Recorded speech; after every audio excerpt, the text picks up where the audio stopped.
Mas eu estava me lembrando, né, nessa data de 30 anos, tem uma palavra para o seu coração, mas lembrando do pastor Arno, do pastor Werner, do pastor Marcos, né, que foi pastor aqui tantos anos, e lembrando também da pastora Dores, né, eu tive o privilégio, na verdade, o Marcos, cadê as sobrinhas do Marcos, né, que vocês estavam cantando aqui na frente? Ele era o meu melhor amigo de infância, né? Então a gente tem muitas lembranças boas, né? Lembro bem da Dores também, a pastora Dores, e foi um tempo muito, muito especial. Em relação ao pastor Arno e o pastor Werner, que eram muito mais velhos do que eu e o Marcos, mas assim, muito mais, né? Eu me lembro que uma vez eu ganhei um caminhãozinho, uma caçambinha assim, e eu estava tão feliz porque o primo mais velho também tinha aquela lá. E um dia nós fomos brincar junto, ele convidou os amigos dele, e eles começaram a carregar areia da minha casa e levar para a casa deles. Eu fiquei apavorado, vou acabar com toda a minha areia, né? Mas cada caminhãozinho cabia uma mão de areia, né? Isso eu me lembro bem. Já está perdoado, Arno, por levar a minha areia para a tua casa, né? Só diga-se de passagem. E o pastor Werner, ele fazia o esbim, né? Era esbim, né? Cadê o Werner? Era esbim, né? E a letra do Werner não era exatamente uma letra bonita, assim. Não é ainda? Eu lembro até da assinatura, são 3 riscos, assim. Uma vez eu trabalhava lá na Casa Blumenau e aí ligaram do posto de gasolina, vocês deram um cheque aqui sem assinatura. Diga, mas será? Como é que é esse cheque aí? Tinha 3 risquinhos. Não, é a assinatura do patrão mesmo, é isso aí mesmo, né? E eu tinha que transcrever, datilografar os trabalhos do Werner no SBIM. Eu fiz por osmose o seminário bíblico já naquela época, né? Enfim, são boas lembranças, estamos muito felizes, muito gratos a Deus por poder estar comemorando com os irmãos essa noite, esse final de semana. Quero fazer uma oração também e trazer uma palavra para o seu coração nessa noite. Pai Celestial, muito obrigado por esse tempo tão gostoso de comunhão. Em torno, Senhor Jesus, da Tua pessoa, Espírito Santo, da Tua palavra, da Tua presença, da Tua glória, do Teu fogo. Pai, uma vez mais, declaro sobre cada pessoa que aqui está essa palavra de plena paz, de alegria, de amor, de fé, de esperança, em nome do Senhor Jesus. Todo intento das trevas contra nós, uma vez mais, cai por terra em nome do Senhor Jesus. Pai, nós oramos também juntos por cada rio-grandense do sul ali, Pai, pedimos a misericórdia do Senhor para essa noite que está adentrando naquele lugar, Pai, em nome de Jesus. Amém. Antes de ministrar a palavra, quero dar um testemunho. Vocês têm feito isso e nós também como igreja, enviado doações lá para o Rio Grande do Sul. Essa semana pude estar lá pessoalmente, vendo de perto, e assim, a situação é bem dramática, assim, é muito, muito, muito triste, né? Toda oração é necessária e toda ajuda é bem-vinda. Nós estamos trabalhando com uma igreja que se chama Igreja Brasa. E, assim, quando você entra no abrigo onde estão desabrigados, a mim, pelo menos, deu um acesso de choro, porque é muito dramático, né? Aquelas famílias. E ali tem algumas categorias de pessoas. Tem aquele que já está limpando a casa e vendo o que sobrou. Tem outro que a casa está debaixo da água e tem outro que não tem mais casa. Então, assim, é uma situação extrema. Por outro lado, muita gente tendo acesso ao Evangelho. Esses abrigos das igrejas é pregação de manhã, de tarde, de noite, é amor, é fé o tempo todo. Então, conversando com os pastores locais, né, eles assim, vendo também esse momento de expansão do Evangelho. Mas quero encorajá-lo, né, a continuar orando por eles, abençoando aquelas vidas. E eu quero trazer uma palavra ao seu coração, a partir exatamente do tema desse aniversário de 30 anos, Isaías capítulo 60, versículo 1, levanta-te e resplandece, pois já vem a tua luz, e a glória do Senhor vem nascendo sobre ti. Eu estava meditando hoje, lendo algumas vezes esse texto de Isaías. Aliás, Isaías é um livro que vale a pena de tempos em tempos você ler o livro de Isaías. Outro dia, ao fazer a leitura e indo para o próximo livro, eu pensei, puxa vida, eu tenho que voltar logo para Isaías. Porque é muito, muito especial o que Deus fala para nós através do livro de Isaías. E esse texto fala da restauração de Israel, mas também podemos entender da restauração da igreja e da nossa própria restauração. Em 30 anos, muita coisa acontece. Né? Como o pastor Werner disse, nem tudo é liso, assim, como a gente imagina. muita coisa boa, coisas difíceis. Quando a gente começa uma igreja, quando vê jovens pastores assim empolgados, e graças a Deus por isso, a gente não tem ideia que um dia vai ter que fazer funeral. Às vezes vai fazer funeral de um amigo, às vezes vai ter que aconselhar alguém que está se divorciando, às vezes tem que aconselhar e sustentar alguém que está em depressão, ou outro que quebrou a empresa, o negócio. São coisas que acontecem, que fazem parte da história da igreja. Por outro lado, Deus permite alegrias tão grandes, quando uma pessoa se converte, quando acontece um batismo, quando pessoas se casam na igreja, quando há restauração de famílias. Igreja é algo muito, muito especial. E eu quero, desde já, parabenizar pastor Arno e Silvia, o pastor Werner e a Karen, o pastor Charles e a Beatriz e os demais pastores, por chegarem até aqui. Não é qualquer grupo que chega a 30 anos. Talvez a grande maioria das igrejas abre no impulso, 1, 2 anos depois fecha, diminui, e hoje é motivo assim de muita alegria. Esse final de semana de comemorar, chegamos até 30 anos. Não é um projeto qualquer, é algo muito sério, muito, muito relevante. Esse texto, ele começa com uma expressão que eu quero ministrar para a sua vida nessa noite. O texto começa dizendo, levante-se. Quando a gente chega numa data como essa, e se a gente olha o que a maioria dos empresários ou quem se aposenta do seu emprego, a maioria das pessoas diz, bom, quando eu chegar nos 60, 65, aí eu quero só viajar, ou eu quero só pescar, ou eu quero só ficar na praia. E já ouviu isso, não? Já fez parte dos teus planos isso? Sabia que isso não está na Bíblia? Não, pastor, não. Mas e agora? O que eu vou fazer com os outros 25 anos que eu tenho pela frente? É sobre isso que eu quero falar com você hoje. Meu irmão, a sua vida não termina nos 60, nem nos 65, muito menos nos 30 anos. O texto diz, levante-se, perceba o que Deus está fazendo na sua vida. Nós temos alguns padrões na Bíblia, nós temos, por exemplo, Caleb, que quando completou 80, viu? É o seguinte, Josué, eu estou com a força dos 40 anos ainda, estou pronto para conquistar a minha terra. Meu irmão, e a ênfase que eu quero dar é exatamente nisso. 30 anos, estamos só começando. É só o começo. Levante-se. Pastor, mas eu não devo planejar o meu futuro? Planeje, faça a previdência, todas essas coisas. Mas essas aposentadorias que se propagam por aí não estão na Bíblia. Mas eu não posso ter casa na praia? Tenha e me convide para ir lá de vez em quando também. Mas eu não posso? Pode. Mas, meu irmão, esse não é o objetivo pelo qual você está aqui. Imagine aqueles cristãos lá do Rio Grande do Sul, irmãos seus e meus, cujo alvo era se aposentar e ir para Torres na praia. E agora a casa está debaixo d'água. Tem que rever tudo de novo. Não é assim? Deus me ajuda. É isso mesmo. Deus, eu quero ajudar o próximo. É isso mesmo. Você percebe que essa marca de 30 anos é uma marca para olharmos com gratidão, mas também como um encorajamento. Sabe de uma coisa? Eu faço parte de um projeto sólido, não é uma aventura, não é uma experiência, não é uma tentativa, já existe. Eu estou num lugar de segurança e sabe de uma coisa? Agora que nós vamos decolar.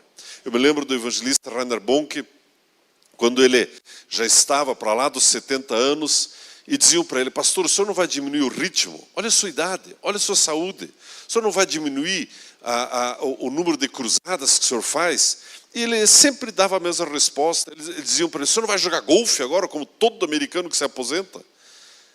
Ele dizia, olha, é o seguinte, um avião, quando ele está no fim da pista de decolagem, essa é a hora que ele realmente acelera, porque agora nós vamos levantar voo. Agora que vai ficar bom. Então eu quero profetizar, desejar sobre a tua vida, agora que vai ficar boa essa igreja. Agora que nós vamos levantar voo de verdade. Agora começa. Agora começa. E o pastor Bonke, eu já vou entrar no outro texto aqui, mas ele contou uma experiência muito importante quando ele estava com mais de 70 anos de idade. Deus faz coisas extraordinárias. Ele disse que ligou para ele um sujeito e disse assim, pastor Bonke, eu tenho um valor que eu quero ofertar na vida de evangelistas no mundo todo. Como eu não conheço, o senhor conhece, posso pôr na sua conta, o senhor distribui? Pode. E ele contando assim, com muita naturalidade, ele falou, Arno, eu fui lá, quem que era a pessoa que me telefonou? o quarto homem mais rico de Singapura, onde praticamente todo mundo é rico. E aí esse senhor depositou $100 mil. Eu perguntei, o que o senhor fez, pastor? Gastei. Não gastei um centavo comigo. Dei lá uma Kombi para um evangelista que precisava na Índia, um gerador para o outro que precisava na África. E daí o que o senhor fez? Liguei para ele, viu? Gastei. Aí ele depositou mais $200 mil. O que o senhor fez? Gastei. Daí ele ligou lá, depositou mais $400 mil. No primeiro mês, esse homem tinha depositado quase $1 milhão na conta dele. E ele dizia assim, Arno, I'm hoping he's just testing me. Ele dizia assim, eu espero que até agora ele só esteja me testando. Que ele comece a ofertar de verdade agora. Você percebe algumas alegrias que Deus reserva para os seus? Mais de 70 anos, trabalhou a vida inteira fazendo cruzado, viu tanta necessidade. Alguém vai pôr um dinheiro, a alegria dele distribuir, melhor que o Silvio Santos, né? Quem quer dinheiro? Nos ministérios. Você percebe que 30 anos estamos só começando? E essa é a tônica do que eu quero falar para você nessa noite. Há um texto na palavra de Deus, eu gostaria que você olhasse esse texto.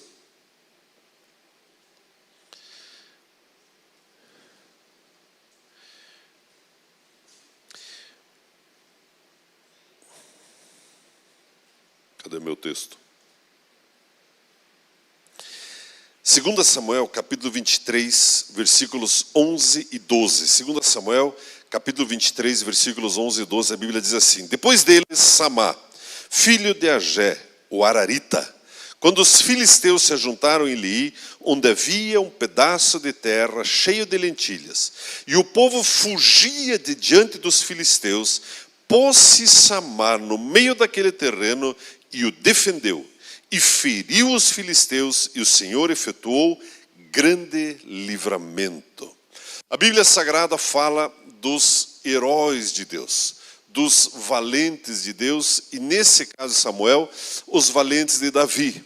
E a gente pode se identificar muito com essas pessoas, porque esses que agora a Bíblia menciona como valentes e os seus feitos, outrora, eram homens endividados, quebrados, a reputação toda destruída, que estavam escondidos numa caverna. Esses homens Davi ministrou, preparou, equipou, e eles se tornaram os seus valentes. Não é mais ou menos conosco assim também? A gente quando vem para a igreja vem assim meio remendado, quebrado, machucado, cheio de hematomas na alma, coisas ruins aconteceram, decisões erradas. Cheguei na igreja. Cheguei. Em algum momento você chegou nessa igreja. Se é 1 ano, 2 anos, 10, 20 ou 30 anos, em algum momento você chegou aqui. E desde que você veio para a igreja, semana após semana, semana após semana, semana após semana, você vai sendo cuidado, vai sendo tratado, equipado, atendido, desafiado, encorajado, preparado. E Deus vai ministrando a sua e a minha vida. Esse é o papel da igreja. E num momento da história, a Bíblia menciona esses heróis de Davi. A Bíblia fala de um sujeito, por exemplo, que sozinho matou 800 filisteus. A batalha foi tão grande que diz a palavra de Deus nesse mesmo capítulo que a espada se pegou na mão dele, como se tivesse dado uma cãibra que ele não conseguia mais soltar a espada. 800! Um ex-endividado, um ex-desigrejado, um ex-frustrado, agora torna-se um valente e que defende o povo de Israel. E quando nós falamos povo de Israel, estamos falando da igreja. O texto diz de Isaías, levante-se. O encorajamento de Deus, meu irmão, sempre é no sentido de você ir mais longe. Sempre é no sentido de levante-se, posicione-se, perceba o que está acontecendo, seja resposta na sua geração. A Bíblia fala desse herói aqui chamado Samá. É uma passagem curta que escreve sobre ele, mas olha que interessante o que diz esse texto da palavra de Deus. Algumas coisas aconteceram. Ele se levantou para defender um campo de lentilhas. Para defender um campo como se fosse de ervilhas.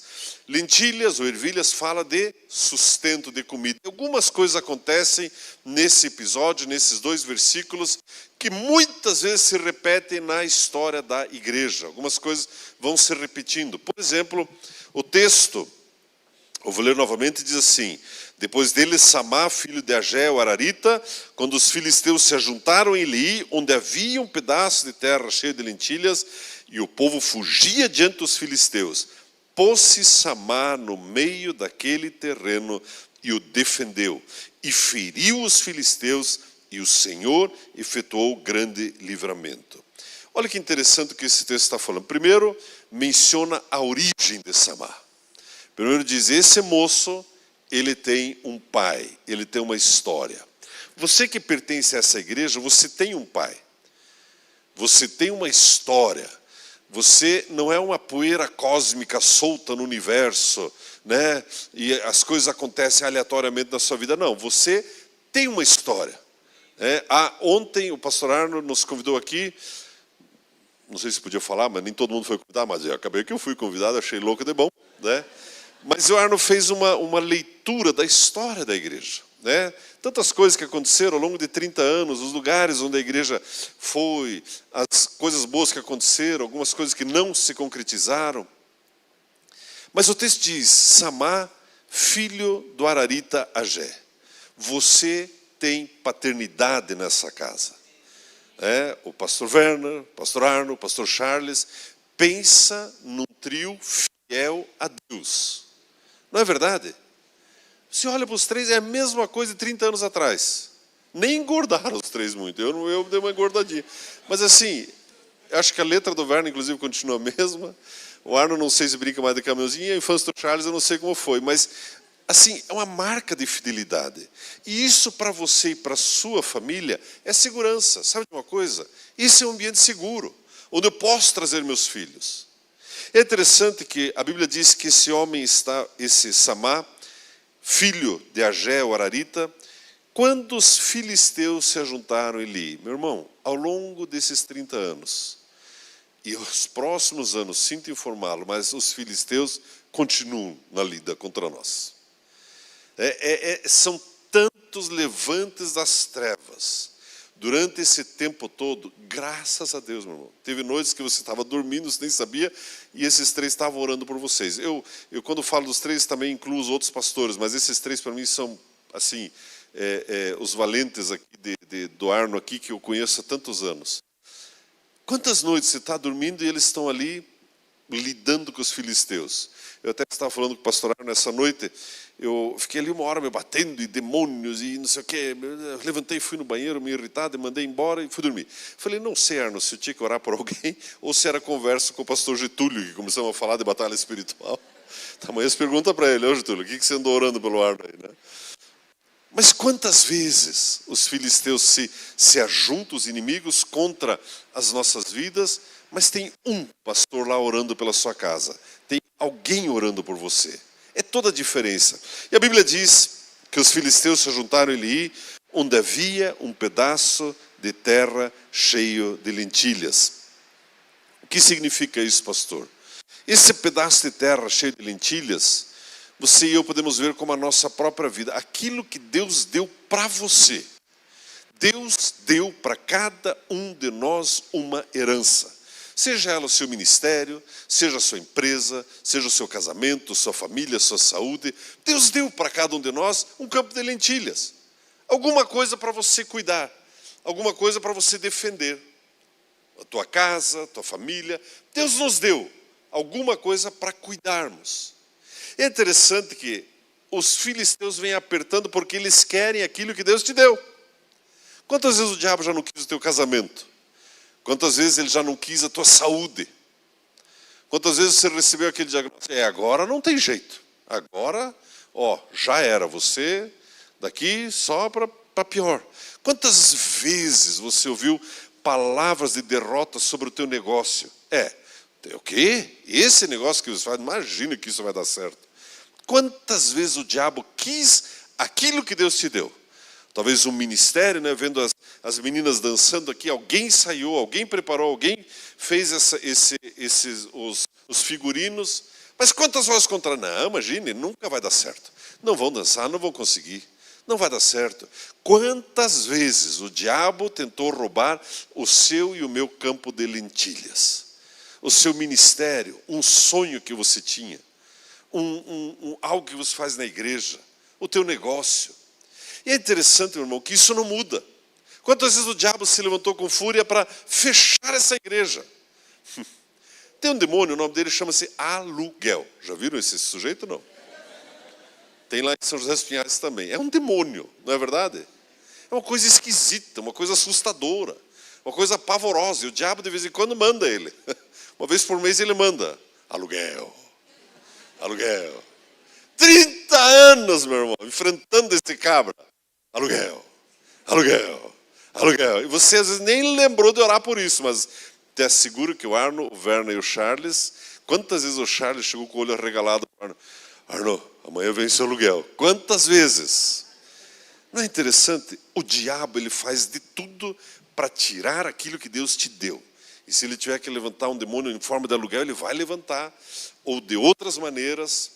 Mas nessa hora, a Bíblia diz que algumas coisas aconteceram. A primeira, o povo fugiu.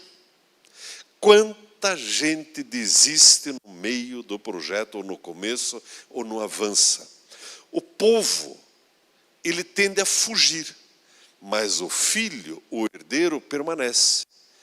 Você não é povo, meu irmão, sabia disso? Você é filho, você é herdeiro, você faz parte do projeto. É interessante, a Bíblia diz que o povo fugiu. Sempre tem pessoas que tratam a igreja, ou o seu próprio campo de lentilhas, de uma maneira superficial. De uma maneira, vamos vendo, se der, quero só ver se vai dar certo. Duvido que vai ter bolo amanhã. Espetinho até acho que vai ter. Mas bolo, acho que não. Sempre tem a turma do superficial, do questionamento. E essa turma tende a fugir. De repente evapora. Já percebeu isso ou não? Cadê fulano? Evaporou. Cadê fulano? Fugiu. Cadê o Beltrano? Não sei. Não existe mais. Não é assim? Você está aqui. Não é uma boa notícia? Dá uma olhada para a pessoa do outro lado e diz, estou aqui, estou firme. Estou só começando. Estou só começando. Meu irmão, o diabo, ele quer aquilo que Deus deu para você. O povo foge, tem pessoas que vão fugir. Mas nessa hora, diz a palavra de Deus, pôs-se Samá no meio daquele terreno e o defendeu. Estou aqui para dizer para você, meu irmão, os próximos 30 anos são anos de se levantar e defender aquilo que Deus te deu. Deus te deu um casamento. Não é uma bênção, não é o que você queria, a patroa bonitona que você tem? É, o maridão bonitão? É. Então, imagine você, minha querida irmã, próxima vez que você vai no salão de beleza, está lá, cabeça cheia de bobs, naquele troço lá, e a amiga do lado começa a falar mal do marido dela. É, porque o meu marido é um traste, porque meu marido não vale nada. E você está ali, olhando a sua manchete cheia de cabelo caído no meio, que alguém cortou antes, vendo a contigo. E daqui a pouco a tua amiga que está lá falando mal do marido dela, ela, teu amigo também não é assim, uma anta? Não, meu marido é uma bênção. E você defende o marido, minha irmã. Amém? Defenda o que é seu. É esse o marido que eu tenho, está um pouco gordinho, está um pouco assim, meio cansado, mas é o meu marido. Vou defender. Defenda o seu campo. Não caia nessa armadilha. Não, realmente. Não, é meu marido também. Irmãos, você está lá no futebol de sábado. Tentou jogar, né? Tentou. Ficou lá 2 horas lá, para lá, para cá. Uma vez pegou na bola. 1h30 no campo lá. Mas tá bom. Aí chega, valeu pessoal, que jogamos, hein? Jogamos. Aí chega lá, churrasquinho, aí já, né, uma cervejinha, o pessoal ali, e aí começam as piadinhas, e lógico, muitos começam a falar das aventuras sexuais fora do casamento. E você está lá, com aquela cara de crente, lá da Shalom, está escrito Shalom, assim, você. E aí, tá, pois é, porque eu pego isso, eu faço aquilo e tal, não sei o quê. Daqui a pouco, ei você, Shalom, eu o quê? Quantas mulheres pegou? Eu só pego a minha mulher, porque eu só tenho uma só para mim. E não sou como vocês que acham que tem que dividir a mulher de vocês com todo mundo.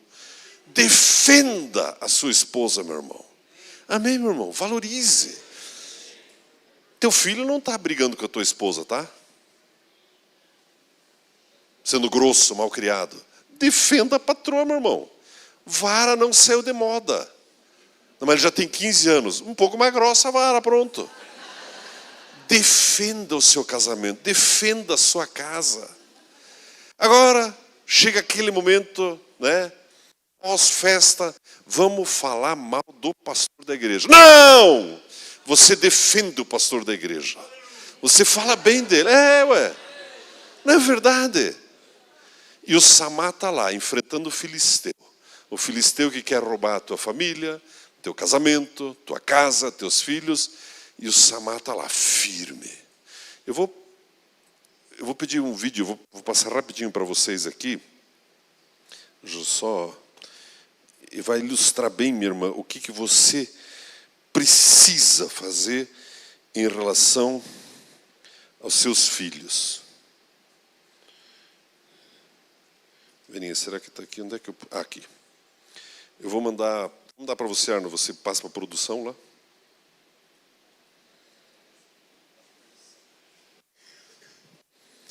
Passa esse vídeo para mim lá, eu mandei para você. Minha irmã, defenda seus filhos. Proteja eles. Mesmo que ele não vá tão bem na escola, mesmo que ele esteja longe dos caminhos do Senhor, teu papel é botar a mão na cabeça e orar. E orar. Não caia nessa de entrar numa rodinha e todo mundo está falando mal dos filhos. Meu filho também, não vale nada, não vai dar nada desse menino. Não, meu filho vai ser uma resposta para a sociedade, vai ser uma bênção nesses dias. Nós temos um acordo na igreja, quando vem alguém de outra igreja, e essa pessoa começa a falar mal do pastor, olha, eu era lá da igreja tal. Aquele meu pastor era terrível. Ele estrangulava as velhinhas, ele maltratava as crianças. Primeira coisa que eu digo, teu pastor era um santo. Ah, é, pastor? Você conhece ele? Não, mas deve ter sido. Só para aguentar você tem que ter sido. Fale bem, defenda a igreja do Senhor Jesus. Amém, meus irmãos? Defenda, proteja seu casamento, seu trabalho. Alguém veio falar, esse comércio que você tem aí não vai dar certo. Por que não? Porque... Imagine, você chega segunda-feira no teu trabalho. Fim de semana inteiro no aniversário da igreja, ouvindo palavras de fé, de amor. Aí segunda-feira você encontra o teu colega de trabalho que passou o fim de semana no estádio, na torcida organizada, brigando com todo mundo, bêbado, foi preso, espancou a mulher, foi preso de novo, chega todo arrebentado, atropelou alguém, bateu o carro, foi para a cadeia de novo. Segunda ele está no emprego. Ele vai dizer para você como vai ser a tua semana? Aí um cara deixa, essa semana não vamos vender nada. Não, você defende o teu campo. Diz, nós vamos vender tudo essa semana. Amém, meus irmãos? Samá, ele se colocou ali no meio. Em relação à igreja, a mesma coisa, defenda a igreja. Se for para falar da igreja, fale bem, meu irmão. Mas a igreja, ela é perfeita, não é perfeita? Fale bem da igreja. O vídeo está no jeito lá? Não chegou ainda? Mandei a foto? Mas tudo bem, deixa eu falar. Mas eu vou contar então o vídeo. Depois a produção acha. Sabe qual vídeo que é? Você já deve ter visto. Quando o neto vai visitar a avó crente, ou a mãe crente. E aí de noite ele está dormindo lá assim, e a avó bota a mão na cabeça e começa.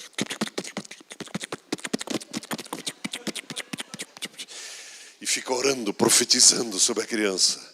Minha irmã, faça isso, não desista. Defenda o seu campo. Amém, meus queridos? Samá, ele se pôs ali. A primeira coisa, ele decidiu se levantar e se colocar ali. O diabo, ele quer roubar a nossa identidade. Não, põe esse vídeo, é bom. Esse meme é bom. Olha aí, o filho do... A mãe crente. Jesus, consagra a vida da serva. Deus te abençoe agora, repreende todo espírito maligno. Em nome de Jesus, sai em nome de Jesus, todo mal. Em nome de Jesus, tem poder. Em nome de Jesus, sai em nome de Jesus, todo mal. Sai em nome de Jesus, na tua presença. Agora, vocês estão Jesus, consagra a vida da serva. É isso, meu irmão. Defenda o seu campo. Não, mas saiu de moda fazer. Não saiu, meu irmão. Ore, ore, ore. Principalmente a irmã. Amém? Uma das coisas que o diabo quer roubar, olhando para o nosso campo, é a nossa identidade. Os sonhos ministeriais que Deus nos deu. Nós trabalhamos com o Ministério Jesus é Mais. Eu estou tão feliz, realmente, agora à tarde. Agora, nesse momento, está tendo uma cruzada lá numa cidade de Sertânia, em Pernambuco. O pastor Alberto está lá. E estão lá pregando o Evangelho. O nosso ônibus, Jesus é Mais, está lá no Rio Grande do Sul. Está lá, os irmãos estão usando para servir comida ali e tal. Ao longo dos anos, quase todas as vezes que montamos o caminhão em alguma praça, vem alguém chorar do meu lado. Eu pergunto, está tudo bem? Ele falou, esse era o meu sonho, sempre quis fazer, mas nunca tive coragem. Meu irmão, defenda os sonhos que Deus te deu. Regue eles de oração. Dê o primeiro passo. Insista novamente. Samá, ele se pôs no meio do campo. Ele se levantou. Como diz Isaías, levante-se e resplandeça. Não fuja como os demais. Ele foi lá, eu vou defender esse campo de lentilhas. A segunda coisa que aconteceu ali, amados, é que ele não fugiu com a maioria. Existem algumas frases que as pessoas dizem, mas todo mundo faz, mas você não é todo mundo. É interessante que ao longo dos anos, você lembra de Daniel, Sadraque, Mesaque e Abednego? Você já percebeu na história que quando da fornalha ardente, Daniel não estava lá? Daniel foi que encorajou aqueles três, foi ele que alçou eles para a posição de relevância, de autoridade na Babilônia. Mas quando da fornalha ardente, os três tiveram que decidir. E os três decidiram pela verdade e foram para a fornalha de fogo ardente e foram libertos. Ao longo dos anos, meu irmão, o seu pastor nem sempre está presente. Daniel não estava lá. É tempo de você tomar a decisão de defender o campo da sua vida, do seu ministério. Surge uma encrenca lá na sua casa e o celular do ar não está funcionando e não acha. Ore você, expulse os demônios você. O Getúlio também está viajando, está em algum lugar. Expulse os demônios você. Assuma a sua posição. Meu irmão, em relação aos seus filhos, defenda eles de ideias malignas que existem hoje. Assim, defenda. Por exemplo, uma ideia maligna que é da nossa época. Hoje eu não vou para o culto porque tem que estudar para a prova. Não, meu irmão, não tem isso. Isso é o nome de um demônio, sabia? Porque estudar para a prova, primeiro que já começa mentindo, porque não vai estudar para a prova no horário do culto. Não, meu filho, sabe, pastor, ele agora está com 12, mas ele tem uma cabeça de uns 38, assim, ele é muito maduro, sabe? Então, ele decide se ele quer ir para a igreja. Defenda o seu campo, irmão. Leve assim, se for o caso. Mas leve para a igreja. Outro dia eu vi um testemunho de 2 jovens dando bronca nos pais. Sabe por quê? Pai, mãe, por que vocês não me arrastaram para a igreja? Olha quanta encrenca a gente experimentou na vida, porque vocês ficaram, não, você é muito maduro, você decide. O povo faz isso, foge e sai decidindo. Samá ficou ali, firme na sua posição. Meu irmão, o pecado, por exemplo, é outra área, que toda hora surge uma oportunidade.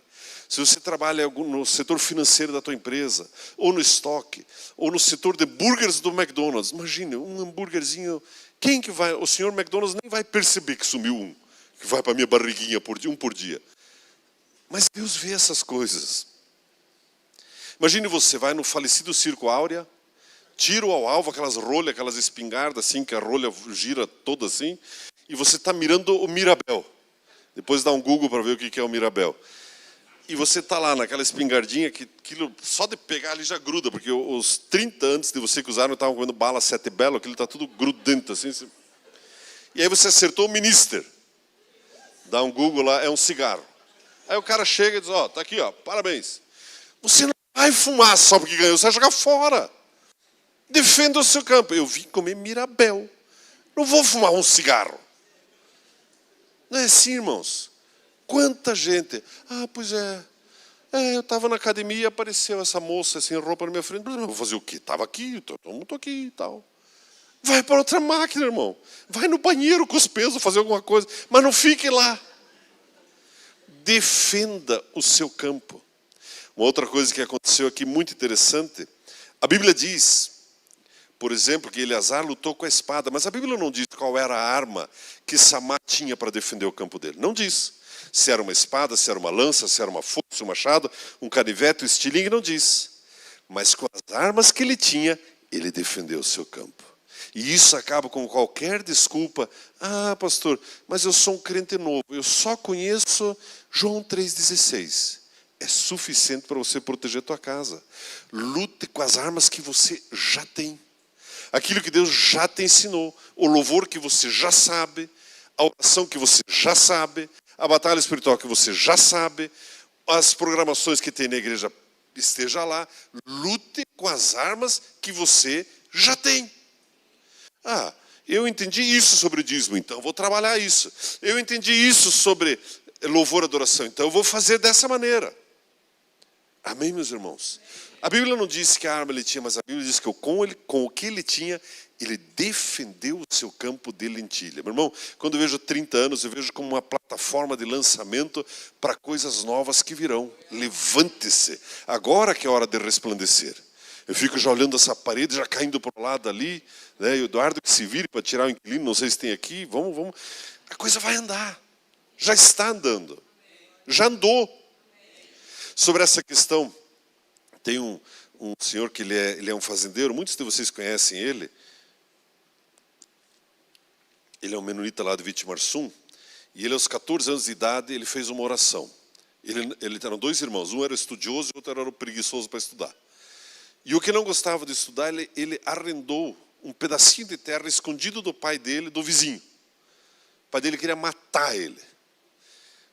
Arrendou. Mas ele fez uma oração, ele plantou melancias. Ele falou assim: Deus, se o Senhor me abençoar, eu vou dar metade para o teu reino. Oração de criança. É o que ele tinha. Ele falou: Arno deu tanta melancia que ele trouxe lá, e ele foi crescendo, e ele se tornou um dos grandes fazendeiros do Brasil. E ele investe em muitos ministérios. Ele tem não sei quantas fazendas. A última que ele comprou agora, ano passado, ele falou, ele disse, só nessa última tinha 60 casas de funcionários. E ele é simples assim, investe no reino. Ele falou: eu nunca soube o que é dar dízimo, porque eu sempre dou além do dízimo. Mas ele já está com 70 e poucos anos de idade, e tem inúmeras fazendas em vários estados do Brasil. Crente. E aí eu fiquei olhando para ele, ele falou assim: você deve estar curioso para saber quando que eu vou parar, né? Eu falei: estou. Porque comprou mais uma com 70 e poucos anos. Daí ele falou, olha, é o seguinte, quando eu fizer 80, daí que eu quero comprar uma fazenda grande. Até agora eu estou só ensaiando. E eu gostei disso. Isso é bíblico, meus irmãos. Faça planos novos. Meus irmãos, 30 estamos só começando. O Arno, quando fizer 80, já pensaram? 80, aí que ele quer fazer mais um projeto novo, escrever mais um livro. Aleluia! É isso mesmo. Ué. O texto não diz, o tema do aniversário, levante-se e resplandeça. É uma obra do Espírito Santo, nós sabemos, mas conta com o seu sim também. Deus sabe de uma coisa, Deus? Estou de acordo. Porque o Espírito Santo quer pôr muita gente em pé que diz, não quero, não, tá bom assim, não quero só comer pipoca e me aposentar e uma casinha na praia. Não, meu irmão, nós estamos só começando, tem muita obra para ser feita. E se você duvida, vá lá no Rio Grande do Sul, faça uma visita. Se você duvida, vá lá no sertão para ver quanta gente para ser salva naquele lugar. Estava lá no passado, no lugar onde está o Padre Cícero, aquela imagem lá gigantesca, fila de gente lá para ser curada. Mas fila, ônibus e mais ônibus. E você acha que nós temos tempo de... 30 anos está bom. Daqui para frente, não sei, vamos ver. Samar levantou e defendeu o seu campo, lutou com as armas que ele tinha.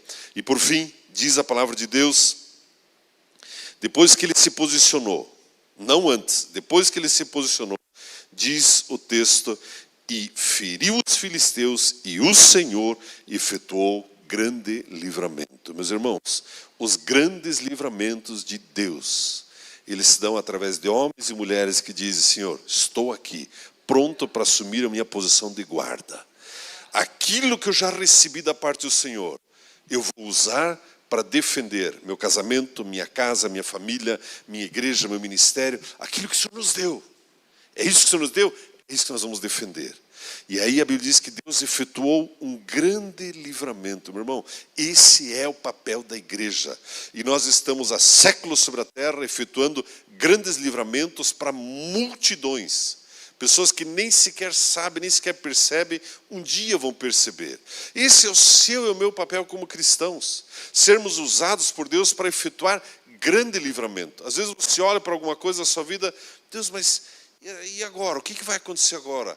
Para onde que eu vou? Só diga assim, Deus, estou aqui em posição de defesa do que o Senhor me deu, pronto para que o Senhor faça um grande livramento através da minha vida, através das nossas vidas. E para terminar, quando eu leio a história de Sansão, eu sempre tenho dificuldade quando alguns pregadores assim descasco ali em Sansão. Que pecador, adúltero, foi lá, não sei o que, agora está lá com o olho furado. Não sei, eu não tenho muita clareza sobre isso, o que ele entendeu da parte de Deus. Mas o fato é que quando todo mundo, inclusive seus irmãos, achavam que não tinha mais nada para Sansão fazer, não sobrou nada, nem o inimigo achava, diz a palavra de Deus que naquela hora ele matou mais inimigos, mais filisteus do que durante toda a sua vida em um único ato, o último ato da sua vida. Muitas vezes a gente se sente meio que nem Sansão, assim, meio, eu não sei se eu fiz as melhores escolhas, olhos furados, não sei, pastor, se eu defendi direito o meu campo nessa área, naquela área. Já acabei abrindo mão de algumas coisas, alguns pedaços de lentilha já foram embora.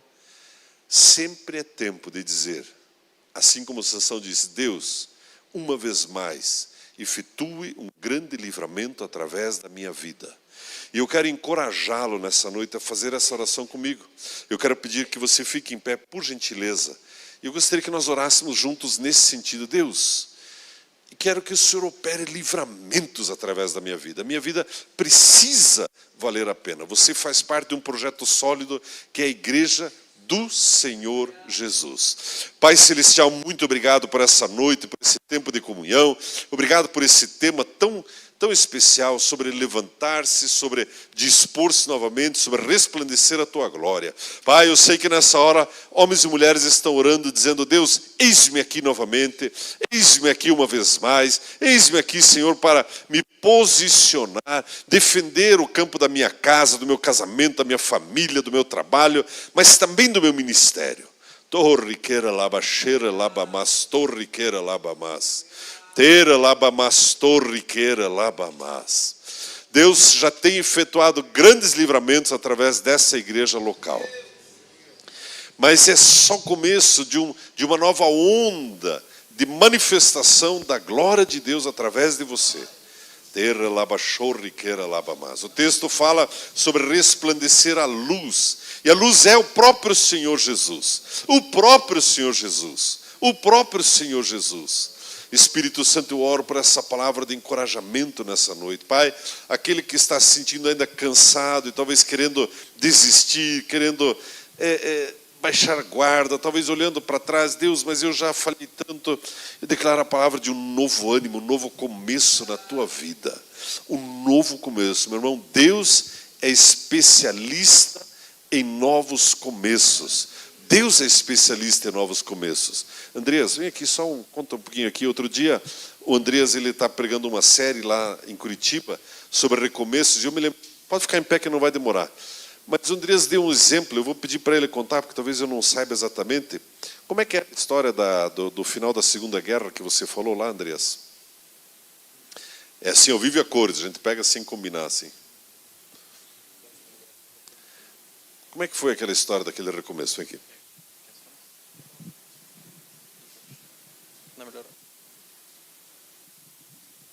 Bom, no final da Segunda Guerra Mundial, deixa eu encontrar o texto certinho para ler para vocês aqui, fica melhor. Agosto de 1945, o dia mais feliz da história americana, escreve The New York Times. A Segunda Guerra Mundial havia acabado. A alegria do fim foi rapidamente seguida por uma pergunta: e agora, o que fazer?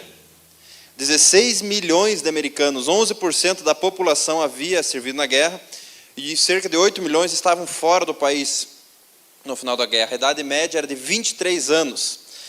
E 1 ano e meio depois, todos eles estavam de volta. Mas e a pergunta: onde iriam morar? O que iriam trabalhar? O que iriam fazer? Perguntas difíceis para os economistas na época, porque previam a economia voltaria às profundezas da Grande Depressão. Por quê? A construção de casas tinha acabado, porque tudo se resumia à guerra.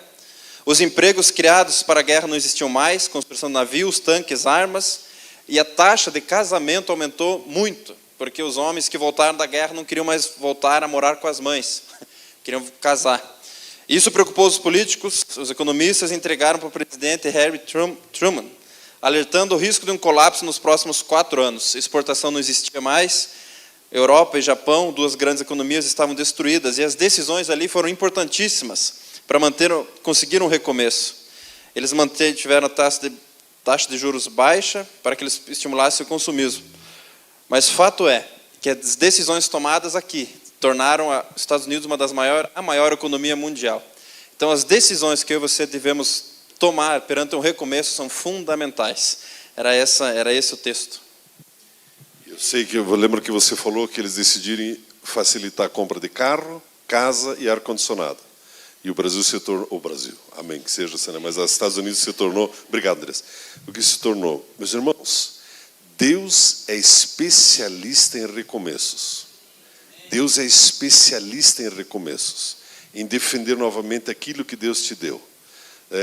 Deus inspirou alguns homens lá nos Estados Unidos para facilitar acesso a algumas coisas e que virou aquela nação.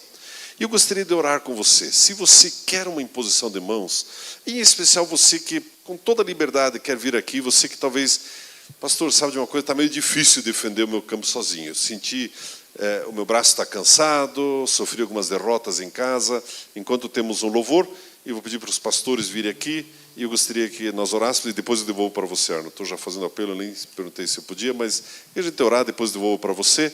Mas você que quer uma oração, rapidamente sai do teu lugar, você quer essa oração de encorajamento. Deus, eu quero sair daqui em pé novamente. Eu quero sair desse lugar nessa certeza. Eu tomo a decisão desse novo começo na minha vida, um começo inspirado pelo Senhor, um levantar-se novamente em todas as áreas da minha vida. Com liberdade, saia do seu lugar. Vou pedir para os pastores virem aqui para nós orarmos nessa hora enquanto fazemos